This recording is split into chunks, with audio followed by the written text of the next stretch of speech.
ರಾಜ್ಯ ದೇಶ ವಿದೇಶಕ್ಕೆ ಸಂಬಂಧಪಟ್ಟ ಹಾಗಿನ ಕೆಲ ಪ್ರಮುಖ ಸುದ್ದಿಯನ್ನು ಬನ್ನಿ ಕ್ವಿಕ್ ಆಗಿ ನೋಡ್ಕೊಳ್ಳೋಣ.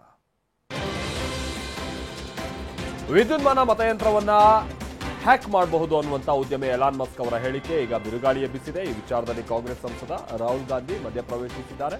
ಪ್ರಸ್ತುತ ಇವಿಎಂ ಬ್ಲಾಕ್ ಬಾಕ್ಸ್ ಇದ್ದಂತೆ ಮತಯಂತ್ರ ಹಾಗೆ ಪ್ರಕ್ರಿಯೆಗಳು ಸಂಪೂರ್ಣ ಪಾರದರ್ಶಕತೆಯನ್ನ ಚುನಾವಣಾ ಆಯೋಗ ಖಚಿತಪಡಿಸಿಕೊಳ್ಬೇಕು, ಇಲ್ಲದೆ ಹೋದ್ರೆ ಅವುಗಳನ್ನು ರದ್ದುಗೊಳಿಸಬೇಕು ಅಂತ ಟ್ವೀಟ್ನಲ್ಲಿ ಬರೆದುಕೊಂಡಿದ್ದಾರೆ.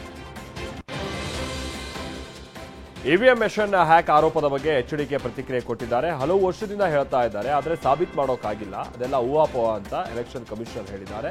ಇವಿಎಂ ಹ್ಯಾಕ್ ಆರೋಪದ ಬಗ್ಗೆ ಸುಪ್ರೀಂ ಕೋರ್ಟ್ನಲ್ಲೂ ಚರ್ಚೆ ಆಗಿದೆ. ಇದ್ರ ಬಗ್ಗೆ ಎಲ್ಲರೂ ಆರೋಪಿಸ್ತಾ ಇದ್ದಾರೆ, ಸಾಕ್ಷ್ಯ ಕೊಡೋದಕ್ಕೆ ಆಗಿಲ್ಲ ಅಂತ ಕಿಡಿಕಾರಿದ್ದಾರೆ. ಇವಿಎಂ ಹ್ಯಾಕ್ ಮಾಡಬಹುದು ಎಂದ ಎಲಾನ್ ಮಸ್ಕ್ಗೆ ಮಾಜಿ ಕೇಂದ್ರ ಸಚಿವ ರಾಜೀವ್ ಚಂದ್ರಶೇಖರ್ ತಿರುಗೇಟನ್ನ ಕೊಟ್ಟಿದ್ದಾರೆ. ನಾನು ಮಸ್ಕ್ ಅವರನ್ನ ಗೌರವಿಸ್ತೀನಿ, ಅವರು ಏನನ್ನು ಬೇಕಾದರೂ ಹ್ಯಾಕ್ ಮಾಡಬಹುದು ಅಂತ ಭಾವಿಸಿದ್ದಾರೆ.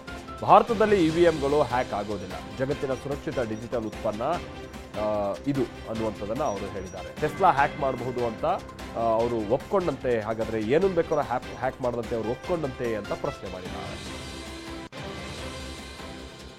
ಇವತ್ತು ದೇಶದಾದ್ಯಂತ ಬಕ್ರೀದ್ ಹಬ್ಬವನ್ನು ಆಚರಿಸಲಾಗಿದೆ. ಬಕ್ರೀದ್ ಹಿನ್ನೆಲೆಯಲ್ಲಿ ಬೆಂಗಳೂರಿನ ಚಾಮರಾಜಪೇಟೆಯಲ್ಲಿರುವಂತಹ ಮೈದಾನದಲ್ಲಿ ಸಾಮೂಹಿಕ ಪ್ರಾರ್ಥನೆಯನ್ನು ಸಲ್ಲಿಸಲಾಯಿತು. ಈ ಸಾಮೂಹಿಕ ಪ್ರಾರ್ಥನೆಯಲ್ಲಿ ಸಿಎಂ ಸಿದ್ದರಾಮಯ್ಯ ಕೂಡ ಭಾಗಿಯಾಗಿದ್ದರು.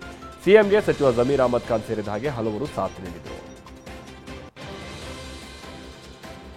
ಏರ್ ಇಂಡಿಯಾದಲ್ಲಿನ ಮತ್ತೊಂದು ಅವಾಂತರ ಬಯಲಿಗೆ ಬಂದಿದೆ. ವಿಮಾನದಲ್ಲಿ ಕೊಟ್ಟಂತ ಊಟದಲ್ಲಿ ಬ್ಲೇಡ್ ಒಂದು ಪತ್ತೆಯಾಗಿದೆ. ಬೆಂಗಳೂರಿನಿಂದ ಸ್ಯಾನ್ ಫ್ರಾನ್ಸಿಸ್ಕೋಗೆ ಪ್ರಯಾಣಿಸ್ತಾ ಇದ್ದಂತ ಪತ್ರಕರ್ತ ಮ್ಯಾಥುರಾಸ್ ಪೌಲ್ ಅವರಿಗೆ ನೀಡಿದಂತ ಊಟದಲ್ಲಿದ್ದಂತ ಆ ಬ್ಲೇಡ್ ಕಂಡು ಅವರು ಹೌಹಾರಿದ್ದಾರೆ. ಪೌಲ್ ತಮ್ಮ ಭಯಾನಕ ಅನುಭವವನ್ನು ಟ್ವೀಟ್ನಲ್ಲಿ ಹಂಚಿಕೊಂಡಿದ್ದಾರೆ. ಊಟದಲ್ಲಿ ಬ್ಲೇಡ್ ಪತ್ತೆಯಾಗಿರೋದನ್ನ ಏರ್ ಇಂಡಿಯಾ ಖಚಿತಪಡಿಸಿದ್ದು ತನಿಖೆಗೆ ಆದೇಶಿಸಿದೆ.